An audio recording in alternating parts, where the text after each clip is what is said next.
Hello guys, welcome back to the class. I am your GS Guru, GS mentor Shubham महाजन।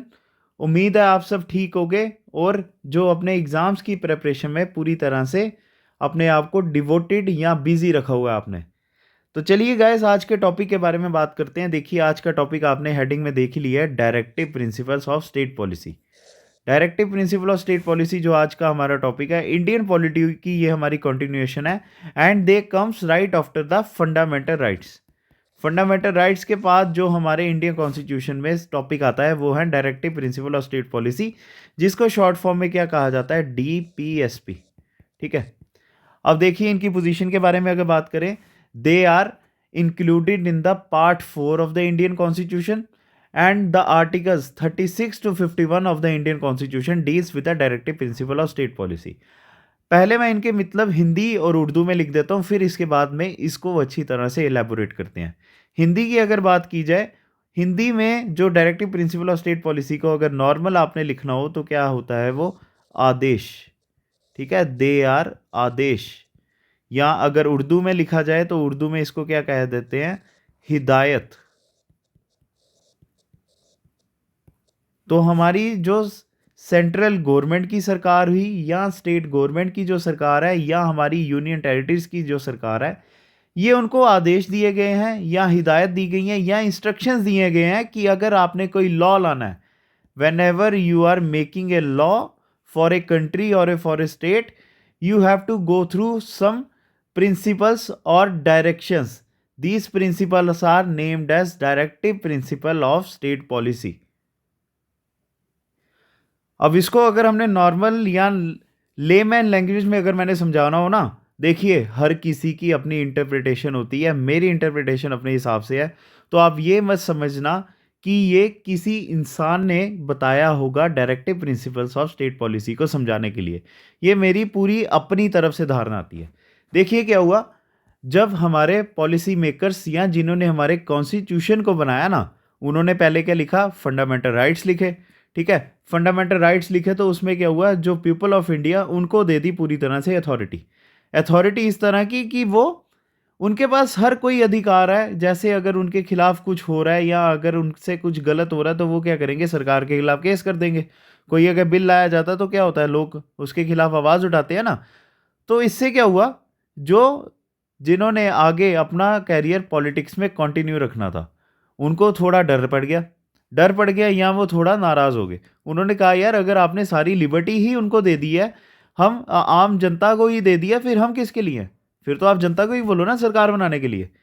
फिर जिसकी वजह से ये प्रॉब्लम का सॉल्यूशन लाने के लिए क्या किया गया, हमारे पॉलिसी मेकर्स या लॉ मेकर्स जिन्होंने कॉन्स्टिट्यूशन बनाया, उन्होंने हमें बताया directive principle of state policy के लिए।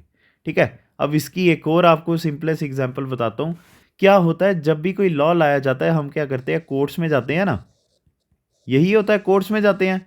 तो वहाँ पे फंडामेंटल राइट्स और directive principle of state policy कैसे आपके इन्वॉल्व होते हैं। ठीक है, DPSP और फंडामेंटल राइट्स आपके कैसे इन्वॉल्व होते हैं उसके बारे में बात करते हैं। देखिए, दो तरह के लोग होते हैं ना कोर्ट में, एक पैटिशनर और एक डिफेंडर। एक जिसने क्या किया होता है, पेटिशन फाइल की होती है किसी के खिलाफ, और एक डिफेंडर जो जिसने उस पेटिशन उसके ऊपर हुई होती है, उसके लिए क्या करते हैं, वकील हायर करता है ना वो। अब बाद में वो केस के बारे में कौन डिसाइड करती है कि वो केस ठीक है या गलत है, किसी को सज़ा सुनानी है, किसी को बरी करना, कौन करती है, कोर्ट्स ही करती है ना, वो सुप्रीम कोर्ट और हाई कोर्ट। ठीक है, यही होता है, सुप्रीम कोर्ट और हाई कोर्ट ही करती है। अब बात करते हैं कैसे हमारे directive principle of state policy और फंडामेंटल राइट्स एक दूसरे के साथ क्लैश करते हैं। अब क्या हुआ, कोई तरह का लॉ आ गया, जैसे किसी भी तरह का लॉ हो सकता है कि कोई जैसे XYZ करके लॉ आया, उसमें एक पटिशनर है या आम आदमी है हमारे इंडिया का, वो कह रहा है कि ये मेरे साथ गलत हो रहा है। जैसे आपको सिंपली बताऊँ, जब 2014 में क्या हुआ था, बीजेपी की सरकार आई थी तो उन्होंने क्या किया था, बीफ बैन किया था ना, है ना, यही किया था, बीफ बैन किया था। अब बात करते हैं कैसे सुप्रीम कोर्ट ने उनको, बीजेपी की सरकार को इसके लिए मंजूरी दी। जब क्या हुआ, केस हुआ, वहाँ पे पर्सन्स गए होंगे कि देखिए सरकार, हमारे साथ क्या हो रहा है, गलत हो रहा है, हमें अभिव्यक्ति आज़ादी है कुछ भी खाने की, तो सरकार क्या कर रही है, वहाँ पे प्रोहिबिट कर रही है हमें बीफ खाने के लिए।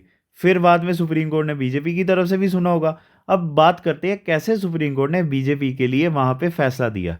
हमारा article number 48 of the Indian constitution, ठीक है, article number 48 of the Indian constitution जो directive principle of state policy का ही पार्ट है, वो क्या कहता है, टू प्रोहिबिट, ठीक है, टू प्रोहिबिट एनिमल स्लॉटर, ठीक है, एनिमल स्लॉटर। इसका मीनिंग क्या हुआ, हमारी सरकार के पास पूरी तरह से पावर है। Directive principle of state policy में पूरी तरह से लिखा हुआ है कि आपने टाइम द टाइम अगर लॉ लाते हो, ठीक है, अगर आप लॉ लाते हो किसी भी चीज़ के ऊपर, जैसे बीफ बैन के ऊपर या एनिमल स्लॉटरिंग के ऊपर, आप क्या करते हो, पूरी तरह से हमारे देश को फ्री कर देते हो। आप कहते हो कोई भी तरह की स्लॉटरिंग नहीं होगी, तो कोई भी आपके ऊपर केस नहीं कर सकता, क्योंकि ये हम आपको परमिशन दे रहे हैं पूरी तरह से। जैसे हमारे आम आदमियों को परमिशन है ना, आप किसी भी तरह के प्रोटेस्ट कर सकते हो, आर्टिकल नंबर 19 के तहत कुछ भी बोल सकते हो, freedom of speech and expression है।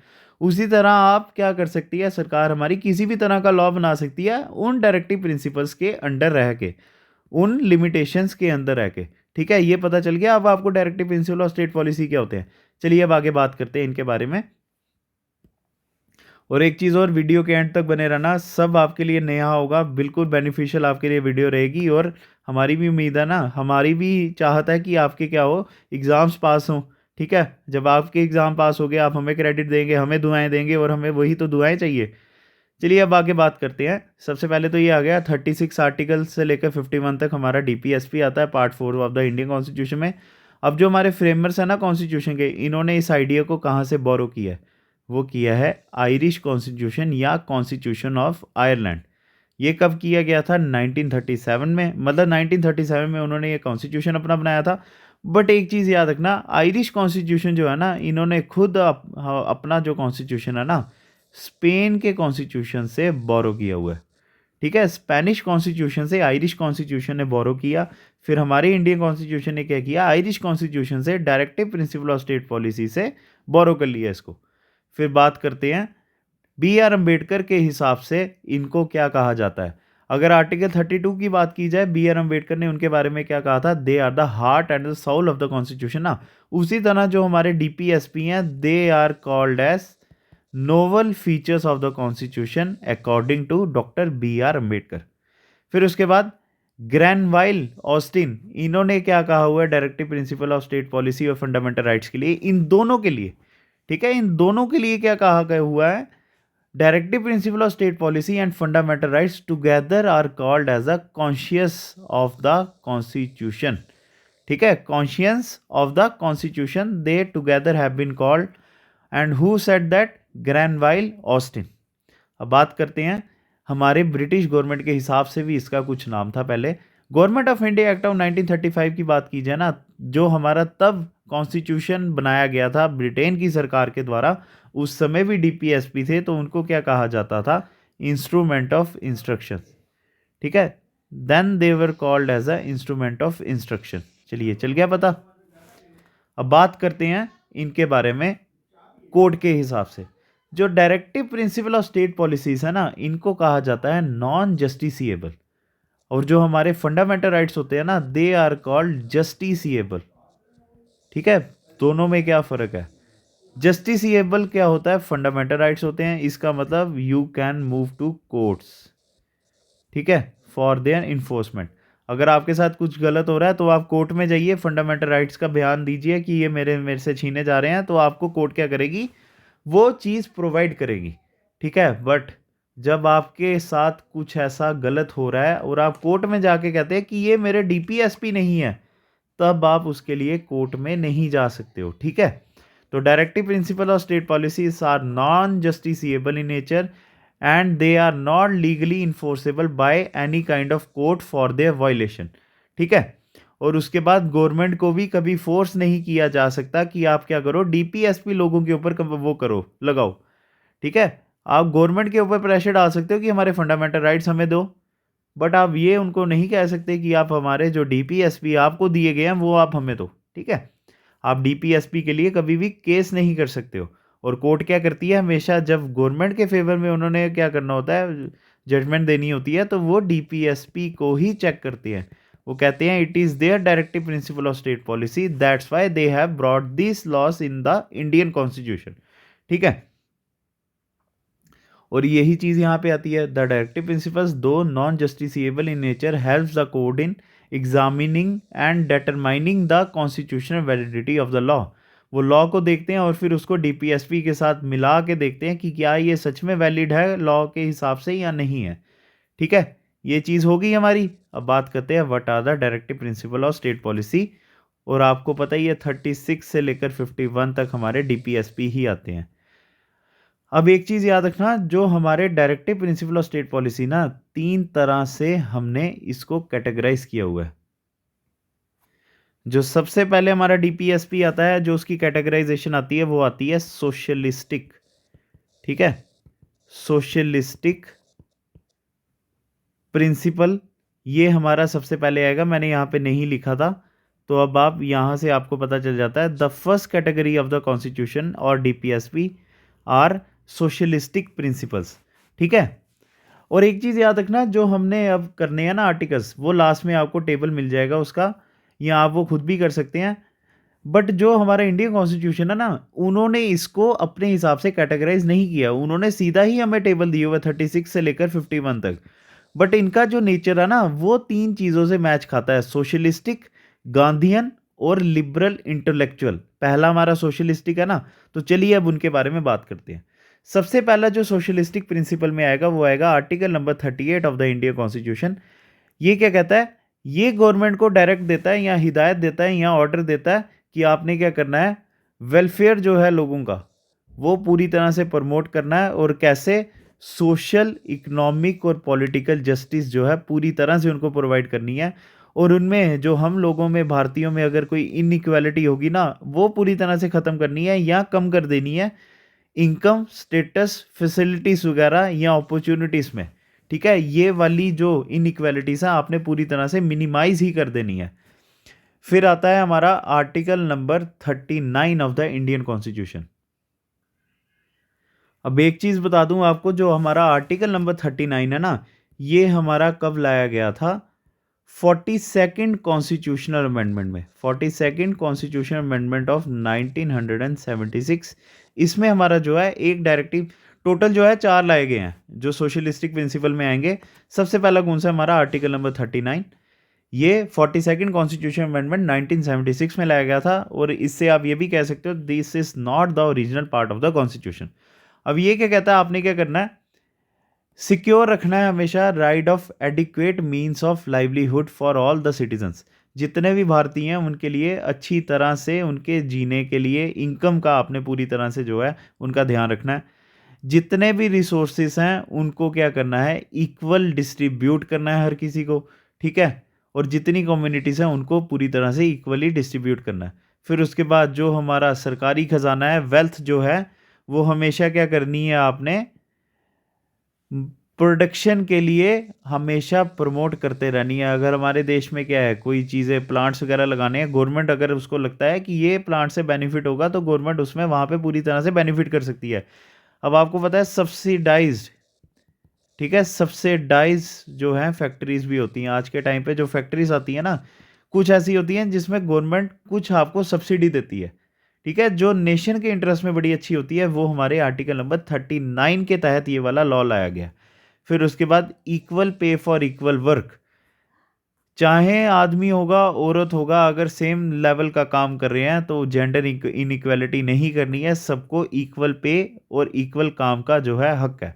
फिर उसके बाद वर्कर्स की स्ट्रेंथ और चिल्ड्रंस की जो स्ट्रेंथ है उसको बचाना है, उनकी जो है हेल्थ को अच्छा रखना है, किसमें, फोर्सेबल एब्यूज से इनको जो है बचाना है। ठीक है, फिर उसके बाद आता है हमारा article number 39A of the Indian constitution.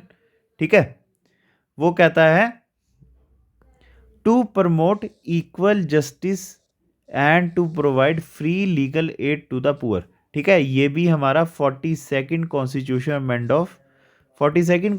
Amendment of 1976 में लाया गया था। ये हमें क्या कहता है कि आपने क्या कहना है, या सरकार को क्या कहता है, आपने इक्वल जस्टिस देनी है। और उसके साथ साथ अगर आपको लगता है कि गरीबों के लिए कोई फ्री लीगल एड लानी है तो वो आप पूरी तरह से दे सकते हो। ठीक है, ये आपके पास पूरी तरह से पावर आती है। और कौन आपको पावर दे रहा है? वो दे रहा है constitution of India.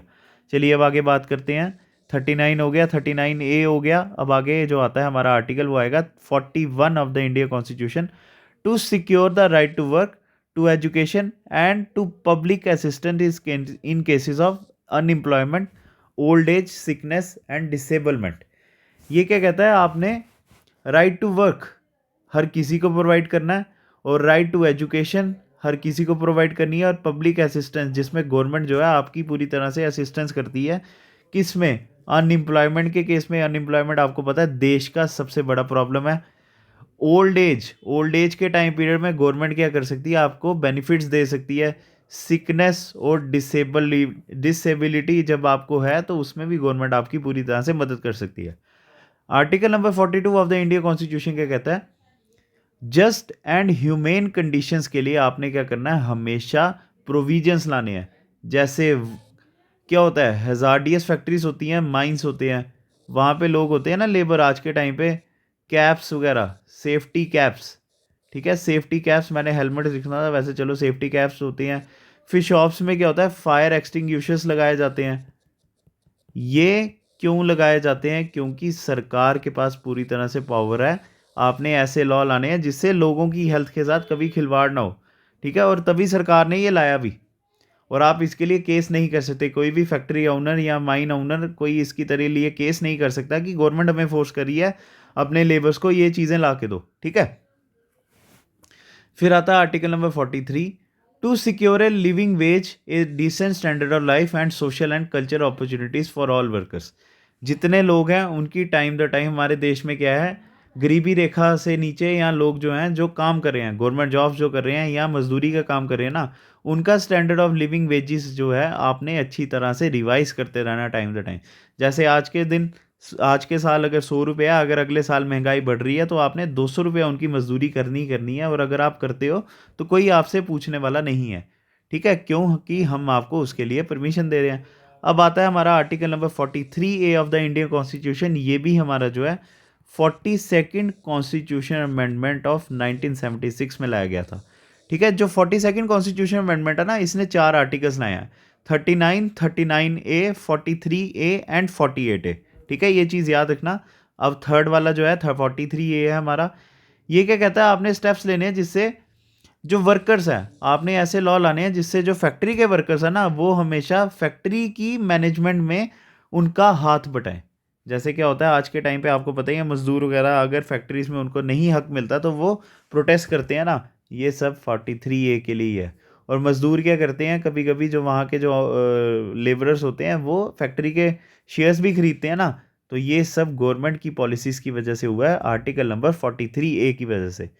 Article number 47 क्या कहता है, आपने level of nutrition, standard of living जो है प्योर पीपल का, वो आपने पूरी तरह से अच्छा रखना है, ठीक है, और उनके साथ साथ पब्लिक हेल्थ वगैरह भी आपने उनकी ठीक रखनी है। गवर्नमेंट आपको क्या कर सकती है, फ्री मेडिकल एड वगैरह दे सकती है, आपको खाना वगैरह फ्री प्रोवाइड करवा सकती है, जैसे मिड डे मील भी इसके तहत ही लाया गया था, ठीक है। ये आ गया हमारा आर्टिकल नंबर 47।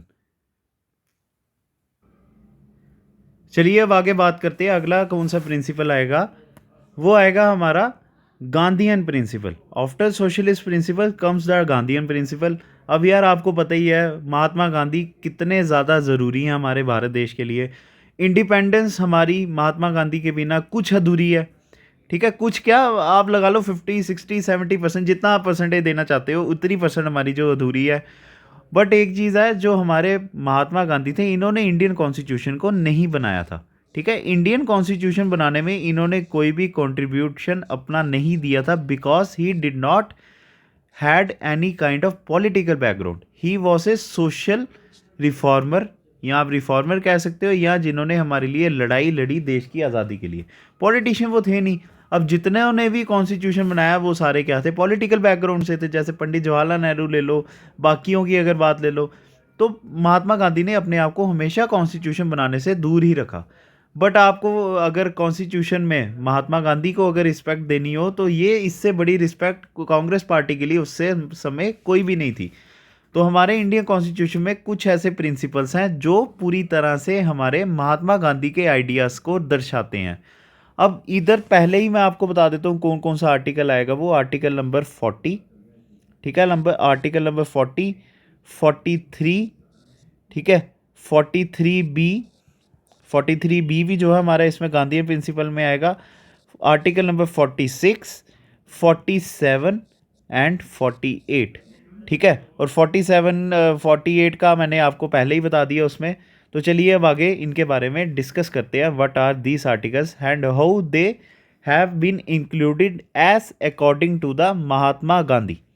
चलिए सबसे पहले आर्टिकल नंबर 40। एक चीज़ याद रखना, आर्टिकल नंबर 40 की वजह से ही हमारी जो इंडियन गवर्नमेंट थी ना, इन्होंने 73rd, ठीक है, 73rd and 74th constitutional amendment की थी।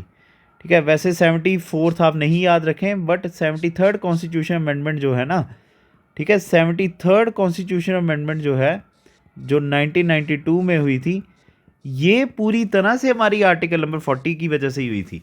और इसके ऊपर फिर कोई केस भी नहीं हुआ। आर्टिकल नंबर 40 क्या कहता है, महात्मा गांधी के हिसाब से आपने क्या करना है, विलेज पंचायत आपने ऑर्गेनाइज करनी है और उनको क्या करना है, टाइम द टाइम आपने पावर्स और अथॉरिटी देनी है पूरी तरह से, जिसमें वो अपने आप का काम सेल्फ गवर्नमेंट के रूप में कर सकें।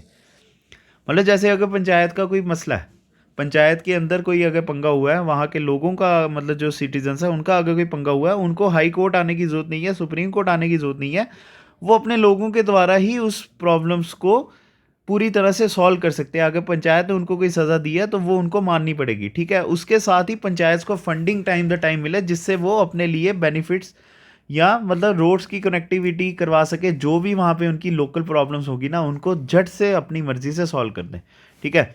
फिर आता है आर्टिकल नंबर 43। आर्टिकल नंबर 43 का भी बात कर देते हैं। हमारे इंडिया में जो खादी, ठीक है, खादी जो डिपार्टमेंट है ना हमारा, खादी डिपार्टमेंट जो हमारे यहाँ पे कॉटन इंडस्ट्री या कॉटन के कपड़ों के साथ डील करता है। अगर आपने देखा होगा वहाँ पे महात्मा गांधी का पोर्ट्रेट लगा होता है इन शॉप्स के बाद, ये गवर्नमेंट शॉप्स होती हैं, ठीक है। यहाँ पे हमें खादी या सूती कपड़े मिलते हैं। तो हमारे जो आर्टिकल नंबर 43 क्या कहता है, आपने क्या करना है, प्रमोशन करनी है कॉटेज इंडस्ट्रीज़ और इंडिविजुअल जो हैं कॉरपोरेशन बेसिस रूरल एरियाज़ के, जो रूरल एरियाज़ के जो लोग हैं उनके कॉरपोरेशंस को आपने क्या करना है, प्रमोट करना है। और उसके साथ कॉटेज इंडस्ट्रीज़ जो हैं उनको प्रमोट करना है। क्यों करना आपको पता ही है, हमारे यहाँ पे नॉन कॉपरेशन मूवमेंट जब आया था, नॉन कॉपरेशन मूवमेंट आया था, तब स्वदेशी का कैंपेन आया था ना, ठीक है। नॉन कॉपरेशन में स्वदेशी का कैंपेन आया था, तो वो इसी की वजह से इसको रिस्पेक्ट देने के लिए हमने क्या किया, खादी इंडस्ट्रीज़ के लिए एक नया आर्टिकल हमारे इंडियन कॉन्स्टिट्यूशन में डाल दिया हमने। चलिए अब बात करते हैं 43B article of the Indian constitution, to promote voluntarily formation, autonomous functioning, democratic control and professional management of cooperative societies. ये हमारा डील किसके साथ करता है, कोऑपरेटिव सोसाइटीज़, ठीक है। इनको पूरी तरह से आपने प्रमोशन करनी है या इनको परमिट देना कि आप क्या करो, अपनी लेवल से जो मर्जी काम है करो, ठीक है। फिर आता है आर्टिकल नंबर 46। ये क्या कहता है, आपने शेड्यूल कास्ट और शेड्यूल ट्राइब्स की अपलिफ्टमेंट के लिए क्या करना है, हमेशा उनके लिए लॉ लाने हैं। अगर उनके साथ कोई सोशल इंजस्टिस हुई है या एक्सप्लॉयटेशन हुई है, आपने उसको मिनिमाइज़ करना है हर लेवल पे जाके। फिर आता है article number 47, to prohibit the consumption of intoxicating drinks, जैसे अल्कोहल होगी या ड्रग्स हो गए जो आपकी सेहत के लिए हानिकारक है, आपने क्या करना है, इनकी कंजप्शन जो है पूरी तरह से प्रोहिबिट करनी है अपने नेशन में, ठीक है। फिर आता है आर्टिकल नंबर 48, जिसका मैंने आपको रिलेशन बता ही दिया था। 2014 में क्या हुआ था, बीफ बैन हुआ था ना, वो हमारी DPSP थी, जिसकी वजह से सुप्रीम कोर्ट ने उनके फेवर में पूरी तरह से जजमेंट दी। To prohibit the slaughter of cows, calves and other milch and draught cattle and to improve their breeds, ठीक है। चलिए ये हो गया हमारा। अब बात करते हैं हमारे जो लास्ट आएंगे, लिबरल एंड इंटेलेक्चुअल प्रिंसिपल्स, ठीक है। महात्मा गांधी जी के प्रिंसिपल्स हो गए, अब बात करते हैं लिबरल इंटेलेक्चुअल प्रिंसिपल्स। अब सबसे पहले आता है आर्टिकल नंबर 44, जो हमारे देश में अभी तक कभी नहीं लगा है, to secure for all citizens a uniform civil code throughout the country. अब बात करते हैं what is uniform civil code. ये एक ऐसा लॉ है हमारे देश में, या ऐसा लॉ होगा हमारे देश में जो सबके लिए बराबर होगा। किसी को रिलीजियस बेनिफिट नहीं दिया जाएगा, किसी को सेक्सुअल बेनिफिट नहीं दिया जाएगा, किसी को जेंडर बेनिफिट नहीं दिया जाएगा। जैसी सज़ा हर किसी के लिए एक, ये हमारा आर्टिकल नंबर 44 कहता है। ठीक है, कभी ना कभी तो आएगा ही यूनिफॉर्म सिविल कोड, अगर नहीं भी आएगा तब भी तो हमारा देश बड़ी अच्छी तरह से काम कर रहा है, तो घबराने की कोई ज़रूरत नहीं है। फिर उसके बाद आर्टिकल नंबर 45 क्या कहता है? To provide the early childhood care and education for all children until they complete the age of 6 year. अब बात करते हैं क्या है ये बच्चों की एजुकेशन, राइट टू एजुकेशन की अगर बात की जाए ना, राइट टू एजुकेशन, ये हमारा आर्टिकल नंबर 21A था ना वहाँ पे फंडामेंटल राइट में। जो बच्चों की एजुकेशन है ना, ये चीज़ याद रखना, पहली वीडियो में भी मैंने बताया होगा, वो हमारा फंडामेंटल राइट भी है, directive principle of state policy भी है, और हमारा फंडामेंटल ड्यूटी भी है। अब डीपीएसपी के तहत क्या होता है? सरकार पूरी तरह से 6 साल तक के बच्चों को फ्री एजुकेशन प्रोवाइड कर सकती है, उसके लिए लॉ ला सकती है, ये उनके पास परमिशन है पूरी तरह से। ठीक है, ये उनको इंडियन कॉन्स्टिट्यूशन ने पूरी तरह से परमिशन दी है। ठीक है, ये चीज़ आ गई हमारी, क्या कहते हैं, डायरेक्टिव प्रिंसिपल स्टेट पॉलिसी में आर्टिकल नंबर 45। ठीक है, अब आपको एक और चीज़ बता दूं, जो हमारे बच्चे हैं, जो 14 साल तक के बच्चे होते हैं ना, इनको क्या है, इनको उनकी एजुकेशन मिलनी ही मिलनी है। जैसे अगर कोई वो एजुकेशन देने से उनको मना कर रहा है तो उसके खिलाफ केस किया जा सकता है, ये उनका बेसिक अधिकार है। अब बात करते हैं, सरकार अगर उनको फ्री एजुकेशन प्रोवाइड कर रही है तो कोई आप उनके ऊपर केस नहीं कर सकते, ये डीपीएसपी आ गई सरकार की, ये एजुकेशन के लिए है। और उसके बाद माँ बाप की अगर बात की जाए, ये उनका कर्तव्य है बच्चों को कंपलसरी एजुकेशन देना ही देना है। ठीक है, ये पता चल गया अब राइट टू एजुकेशन क्यों ज़रूरी है। चलिए अब आगे बात करते हैं। आर्टिकल नंबर 48 क्या कहता है इंडियन कॉन्स्टिट्यूशन का? To organise agriculture and animal husbandry on a modern and scientific lines. ठीक है, ये क्या कहता है? हमारे देश में एग्रीकल्चर और एनिमल हस्बेंड्री जो है उनको आपने प्रमोट करते रहना है। उनके जो सीड्स वगैरह हैं, जो हमारे यहाँ पे मॉडर्न लाइंस पे अगर एग्रीकल्चर लाया गया है, तो ये क्यों लाया गया? आर्टिकल नंबर 48 इनको पूरी तरह से परमिशन देता है। ठीक है, आगे समझ। चलिए अब आगे बात करते हैं। Article number 48A of the Indian constitution. अब article number 48A of the Indian constitution की अगर बात की जाए तो ये कब लाया गया था? 42nd कॉन्स्टिट्यूशनल अमेंडमेंट में। ठीक है, 42nd कॉन्स्टिट्यूशनल अमेंडमेंट ऑफ 1976 में। अब ये क्या कहता है? To protect and improve the environment and to safeguard forest and wildlife. आपने हमेशा हमारे इन्वायरमेंट को बचाने के लिए, फॉरेस्ट और वाइल्ड लाइफ को बचाने के लिए सख्त से सख्त कानून लाने हैं। अगर आप ला रहे हो तो आपको कोई भी मना नहीं करेगा। ठीक है, अब चलिए आगे बात करते हैं। Article number 49 of the Indian constitution क्या कहता है? To protect monuments, places and object of artistic or historic interest. ठीक है, जो ऐसी बिल्डिंग्स पुरानी जो हमारे नेशनल इंपॉर्टेंस में है ना, आप उसके बचाने के लिए किसी भी तरह का लॉ ला सकते हो, उसको राष्ट्रीय धरोहर बोल सकते हो, पूरी तरह से आपके पास परमिशन है। ठीक है, फिर आता है हमारा article number 50 of the Indian constitution. ये क्या कहता है? To separate the judiciary from the executive in the public service of the state. ठीक है, क्या है आपको पता ही है, जो हमारी जुडिशरी है ये हमेशा से धर्मनिरपेक्ष है, ये इंडिपेंडेंट बॉडी है, ये किसी का भी फेवरिज्म नहीं करती है। चाहे सरकार की बात की जाए, चाहे आम आदमी की बात की जाए, ये किसी की भी फेवरिज्म नहीं करती है। अब ये क्यों नहीं करती है? गवर्नमेंट ने लॉ लाए हैं इसके लिए हमेशा, और गवर्नमेंट को क्या है, पूरी तरह से कभी भी वो ऐसा लॉ नहीं ला सकते जिससे क्या हो, जुडिशरी पार्लियामेंट से नीचे आ जाए। ये आर्टिकल नंबर 50 उनको रोक रहा है। फिर article number 51, to promote international peace and security. ठीक है, आपने क्या करना है, हमेशा ऐसे ऐसे लॉ लाने हैं जिससे क्या होगा, आपकी इंटरनेशनल पीस और सिक्योरिटी पूरी तरह से बची रही, आपके फॉरेन डिप्लोमेटिक रिलेशंस जो हैं वो अच्छे रहें। ठीक है, ये आपका article number 50 of the Indian constitution आपको कहता है। चलिए ये हो गया। अब बात करते हैं अमेंडमेंट्स का, जो आपको कुछ मैंने बता दी है, कुछ अगर छूट गई है ना उनके बारे में बात करते हैं। कौन कौन सी अमेंडमेंट्स के द्वारा नए नए आर्टिकल्स हमारे इंडियन कॉन्स्टिट्यूशन में लाए गए। 42nd कॉन्स्टिट्यूशन अमेंडमेंट जो है 1976 की, उन्होंने 4 डायरेक्टिव प्रिंसिपल्स लाए। सबसे पहले आर्टिकल नंबर 39, ये हमने कर लिया। Article number 39A, article number 43A और आर्टिकल नंबर 48A। ठीक है, ये 4 आर्टिकल्स आए हमारे 39, 39A, 43A एंड 48A आए हमारे 42nd कॉन्स्टिट्यूशन अमेंडमेंट ऑफ 1976 के द्वारा। ठीक है, चलिए अब आगे बात करते हैं। 44th अमेंडमेंट जो है 1978 की, इन्होंने एक और डायरेक्टिव प्रिंसिपल लाया हमारे देश में, वो क्या था, आर्टिकल नंबर 38 का। ठीक है, 38 का आर्टिकल जो है इसमें अमेंडमेंट की गई या नया आर्टिकल लाया गया। फिर आता है हमारा राइट टू एजुकेशन, सबसे ज़रूरी 86 कॉन्स्टिट्यूशन अमेंडमेंट जो है ना, इसने fundamental right, directive principle of state policy और फंडामेंटल ड्यूटी तीनों चीज़ें लाई हैं। ठीक है, अब जो directive principle of state policy जो लाया गया हुआ है उसके बारे में बात करते हैं। वो आएगा, हमने क्या लाया, 45 आर्टिकल लाया 86 कॉन्स्टिट्यूशन अमेंडमेंट के द्वारा, जो आपको राइट टू एजुकेशन देता है।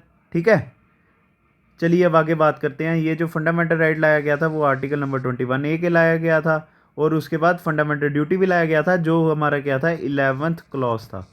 ठीक है, चलिए अब आगे बात करते हैं। 97th अमेंडमेंट ऑफ 2011, इन्होंने नया डायरेक्टिव प्रिंसिपल क्या लाया, 43 आर्टिकल्स, जो हमारा कोऑपरेटिव सोसाइटी के साथ डील करता है। ठीक है, हो गया ये हमारा। चलिए अब आगे बात करते हैं एक और चीज़। सबसे ज़रूरी एक चीज़ याद रखना, Keshavananda Bharati versus state of Kerala की अगर बात की जाए ना, Keshavananda Bharati versus state of Kerala, ये केस ने क्या कहा था, जो हमारे डीपीएसपी भी क्या आते हैं, हमारे बेसिक फीचर्स आते हैं। ठीक है, डीपीएसपी फॉर्म से बेसिक फीचर्स ऑफ कॉन्स्टिट्यूशन, ये चीज़ याद रखना। और बट ये क्या रहेंगे हमारे हमेशा फंडामेंटल राइट्स के नीचे। फंडामेंटल राइट्स क्या रहेंगे, हमेशा अपर एज रहेंगे as compare to directive principle of state policy. जब भी कोर्ट में अगर केस जाएगा वहाँ पे फंडामेंटल राइट्स की एंटरटेनमेंट ज़्यादा की जाएगी और डीपीएसपी को बाद में देखा जाएगा। ठीक है, चलिए गाइस, हो गया हमारा आज का directive principle of state policy. अब मिलेंगे आपको नेक्स्ट वीडियो के साथ। आपने क्या करना है, हमारी वीडियो को ज़्यादा से ज़्यादा लाइक करना है, अगर वीडियो अच्छी आई है तो कमेंट कीजिए, फिर उसके बाद शेयर कीजिए, क्योंकि क्यों आप सारा बेनिफिट लीजिए, सारों और किसी को भी बेनिफिट होना चाहिए ना। लाइक कमेंट शेयर ज़रूर कीजिए, और अगर आपने सब्सक्राइब नहीं किया सब्सक्राइब कीजिए। ठीक है, क्योंकि हमारी क्या कोशिश है, आपकी प्लेसमेंट्स, आपका बेनिफिट हो, उससे ज़्यादा हमें क्या और क्या खुशी होगी।